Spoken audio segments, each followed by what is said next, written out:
Hello everyone, this is Chiron, and this is going to be a quick video on the game's camera, and how you can get used to it and how to control it.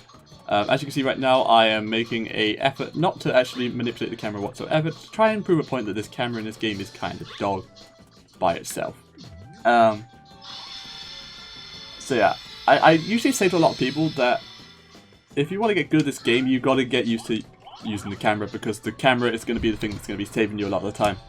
The camera can be used to set you up for a lot of tricks. It can be used to allow you to do platforming. It allows you to see where you're jumping from, and it allows you to... It just allows you to do things a lot more easily. As you can see, the camera doesn't turn for you really much at all. Only in some scripted areas. And as you can see, I'm having a very, a rough time seeing where I'm going. So, that's the first thing. There's not many auto camera prompts here, and you usually have to do some jank-ass movement to try and get it in your favour. So, yeah, definitely camera control is important. It's pretty obvious. As for camera control, you have the L button to turn the camera behind Billy, though if there's enemies nearby, it may lock onto the enemies. We don't really use the enemy lock-on feature very much because it's not very helpful and it's more of a burden, especially when we're trying to get the camera a certain way. And then, say we're trying to face, like, this way, but now we're, like, we've got enemies in our way. And then we use the C-stick. The C-stick is going to be the main one. As you can see, like, it's an inverted camera, so if you hold left, the camera's going to go right, and if you hold right, the camera's going to go left. If you hold up, the camera's going to go down, and if you hold down, the camera's going to go up. That's just something you've got to get used to. It's not that bad. The camera is kind of slow and a little bit unresponsive, it's not like some cameras where, like, you press it and it's going to go zoop over this way. But, yeah, it's a little bit slow on turning, but honestly, I kind of prefer it that way because it means I can make the adjustments as much as I want, because, like, at least I'm not overshooting it. So yeah, this video is going to be on how to manipulate the camera, how the camera works in certain spots, especially like auto camera cues in certain places, and how you can use the camera to help yourself out. So let's get right into this video. So yeah, let's talk about how you want to be using the camera first and foremost. So, as we said, it's inverted. That's something you just got to get used to.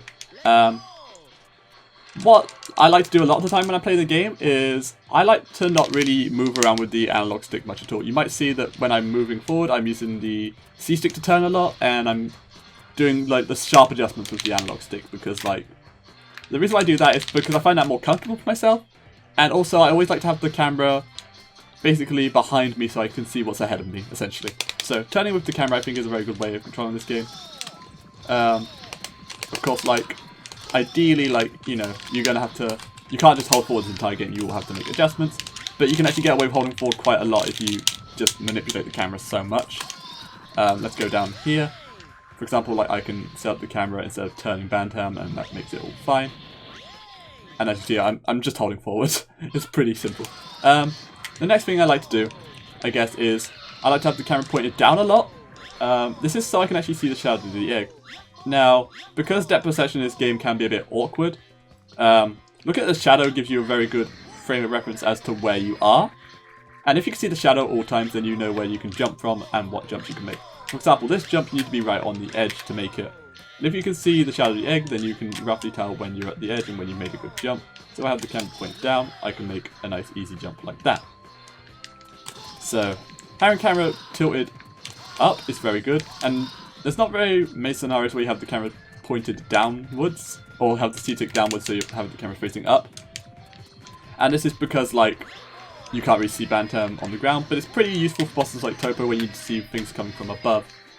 But also, having your camera pointed down allows you to set up tricks like Peanut Bounce, for example, and you can see the ground. It's very helpful to have. So yeah, just general camera control. I guess get used to using the camera at all times. Also, if you don't have your hand on the camera, that's where the game will do auto camera cues, and if you are able to make adjustments for that, then that's fine.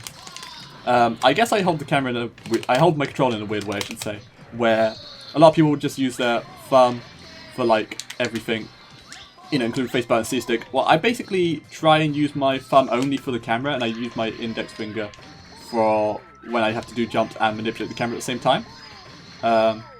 This is just because, like, I feel like the camera is actually probably more important than the face buttons, because you only need to jump when you need to jump. You always need to be making adjustments to the camera, essentially. So that's something you can choose to do, but I wouldn't say go out your way to do it if you're uncomfortable with it. Because it's just what I'm comfortable with, and, you know, not everyone can think like I can. Or, not everyone can agree to what I say, because, like, I am quite weird. So, yeah, now let's talk about how the camera will turn after certain cutscenes, so you know how that's going to behave for you. So after the golden egg cage gets unlocked, the camera's always going to go behind Billy. So we can, you know, for example, if we go like this, it's going to go behind Billy. So I'm going to hold like upright, because I know the camera's going to be facing this sort of angle, so if I hold upright, I'll walk right into the gold egg. So yeah, when that cutscene occurs, the camera's going to go behind Billy. If you need to go grab the gold egg, I would just try and think which way it's going to be pointing north, and then just direct your control stick towards the golden egg. So that's basically how you want to do gold egg cutscenes and stuff. And then after those cutscenes, you'll just go back to where Billy was, and you can continue as normal. So yeah. And as you see, there's nothing really else to talk about here, so let's go on to the next one, which is going to be on the animal hatches, which is a pretty simple one. Cool, so let's talk about the egg animals cutscenes. So the camera's going to change after these egg animal cutscenes, so you just need to know how that's going to work. Essentially, the camera's going to go in front of Billy. So if, for example, after this cutscene, basically it's just going to zoom out from here and essentially work like that. So you know that if there's an egg to your right, you can just start holding right out that cutscene and go grab this egg. And whilst we're in Blizzard 2, we might as well talk about auto camera cues, because this actually has one of the most infamous ones in the game. So if we go up here, actually let me explain what an auto camera cue is. It's essentially when the camera is going to, basically the game's going to strip control of your camera for you and do what it wants. So if we go up here, you know, right now we have the camera like this, and we might think that's pretty comfy, but then we're going to get over here, and it's going to turn like this, which is going to, one, it's going to cause some confusion. For example, if I'm going to hold forward, you know, it's going to drift us to the left, because that's how the camera has now turned, which isn't great. So, what can we do about that? Well, for starters, I would say, whilst you're like playing with the game, experiencing it for like the first time, I would just get used to working out where these auto camera cues happen, because I honestly can't think where most of them are, but this one is the one that always springs to mind because it always messes me up. So learn where they are, and then just get used to using the camera yourself to adjust them, because you can actually hold the C stick, and as you see, this auto camera cue doesn't happen, and it allows you to make shots like this much easier. But if we try to do that shot with the camera, then we kind of have to try and shoot it blind, and it's just not fun. So that's something that's, you know, something you need to know about is auto camera cues and where they are. It's usually like places where the game wants you to draw attention to stuff. Like, for example, I think Dino 2 has them on the dinosaurs, because they're like, oh yeah, you need to shoot this, and they have it here because they're like, oh yeah, you need to shoot these targets, you need to be aware of these platforms. So yeah, I guess once you're playing, be like, oh, that camera there is awful, it takes control of me. Just know where that is, and you can basically just hold C stick to try and stop that, or you could just get used to how it works, note it down, be like, okay, the camera's going to turn like this. In fact, there is actually one spot in Forest 2 where it does that, and we can actually use that to advantage, and I'll show that off now, actually. Cool, so yeah, some auto camera cues are here, actually. There will be an auto camera cue when we get on this cage. And as we approach the tree, yeah, you can see the camera is sort of turning for us. You can use that to advantage if you want to, or you can hold C-stick to manipulate how you want, so you can just hold C-stick down and then just do slight adjustments like that. There will be an auto camera cue after this blue hoop, so we can actually just hold forward and roll after we go through this blue hoop, and the camera should turn for us and allow us to go through to the next green hoop like so. As you can see, it auto cameraed for us and allows us to do that. I don't remember if the auto cue happens once. Yeah, it happens multiple times, so that's good. You can just like hold forward and do that. So that's some good examples for auto camera cues. And as we're in Forest 2, there's actually just some simple stuff to talk about here. Not much to really talk about, but yeah, let's just reset and talk about that. This is more regarding the blue hoops. The blue hoops don't strip any control of the camera for you. Well, most of them do. There's some which are auto camera cues, but most of them that we play with in 80% are up to your control. So what I would recommend, when you have like downtime, I would just manipulate the camera to face where you need to go to next. So I like to face it like this, because I'm going to go around the left of the tree to do this dash jump, so I like to have it facing like so. So I don't have to deal with a bad camera or anything like that. And then here we have another blue hoop, so I like to turn the camera all the way around because we're going to turn around and dunk these cats to do flower jump. So that's something you can do as well. And nice flower jump. So yeah, that's that bit of advice. I think I'm trying to think if I have any more advice because I'm pretty sure I do, but we'll come back to it. Yeah, ignore me, fam. Cool, so there will be some parts of the game where the camera will get stuck. This is usually when you're doing stuff that the game doesn't want you to be doing, like for example if I do the Kaiju tech. This is basically a tech that works off the awful camera. Essentially if I was to roll through here, you can see we can't see stuff because the camera's bad. So essentially how we fix that is we need to hit auto camera cues to fix it. So that's the beauty of Kaiju. Basically, we're fixing the awful camera by hitting the auto camera cue out of the air.